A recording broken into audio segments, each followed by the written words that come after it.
Hi, welcome to The Five. I'm Amanda Carpenter. The economy is back to the #1 issue on the campaign trail this week after yet another bank has gone under. Two big government chartered banks, Fannie Mae and Freddie Mac, have been rightly faulted for the current housing bubble crisis. Over the years, they've used their close ties to the government and massive clout to make sure no one could look into their books, even while they're extending credit to people who are not credit worthy. And when they got in trouble, they got a bailout. That'll cost taxpayers up to $200 billion. But why are we stuck bailing them out? And who kept them from looking into the books? Let's take a look.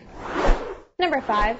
GOP presidential candidate John McCain co-sponsored a bill called the Federal Housing Enterprise Regulatory Reform Act in 2005. It would have subjected Fannie and Freddie to stricter accounting standards, but the Democrats killed it in committee on a party line vote. Number 4. And McCain knew there was a crash coming. Take a look at this speech he delivered from the Senate floor in 2006. In it, he said, Fannie Mae employees deliberately and intentionally manipulated financial reports to hit earning targets in order to trigger bonuses for senior executives. Fannie Mae used its political power to lobby Congress in an effort to interfere with the regulators' examination of the company's accounting problems. This report comes some weeks after Freddie Mac paid a record $3.8 million fine in a settlement with the Federal Election Commission and restated lobbying disclosure reports from 2004 to 2005. These entities have demonstrated over and over again they are deeply in need of reform. For years, I've been concerned about the regulatory structure that governs Fannie Mae and Freddie Mac, known as government-sponsored entities, or GSEs, and the sheer magnitude of these companies and the role they play in the housing market. GSEs need to be reformed without delay. If Congress does not act, American taxpayers will continue to be exposed to the enormous risks that Fannie Mae and Freddie Mac pose to the housing market, the overall financial system, and the economy as a whole. Number 3. But who opposed McCain's reform bill in 2005?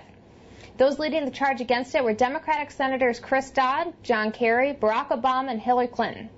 The top 4 recipients of Fannie and Freddie campaign donations from 1988 to 2008, according to the Washington Post. Number 2. In fact, Obama's so closely tied to Fannie and Freddie that he picked former Fannie CEO Jim Johnson to lead his vice presidential vetting team. But Johnson had to resign when everyone found out he got a secret discount mortgage from his friend Angelo Mazzillo over at Countrywide. And as it turned out, Chris Dodd, another guy on Obama's shortlist, got a discount sweetheart mortgage from their friend Angelo too. Number 1. Since coming on the national scene, Obama skyrocketed to the top of the list of those receiving campaign donations from Fannie and Freddie. Now he gets more donations than anyone else in the Senate from these people except for John Kerry. On the campaign trail, Obama says he's going to reform Fannie and Freddie, but he's done nothing in the Senate except for take their money.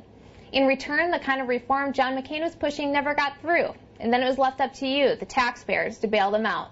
Simply put, Barack Obama and his party allies own the Fannie Mae and Freddie Mac big government failure.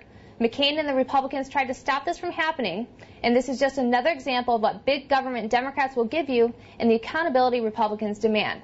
Failing to see the difference will cost you. That's all for now. I'll see you next week.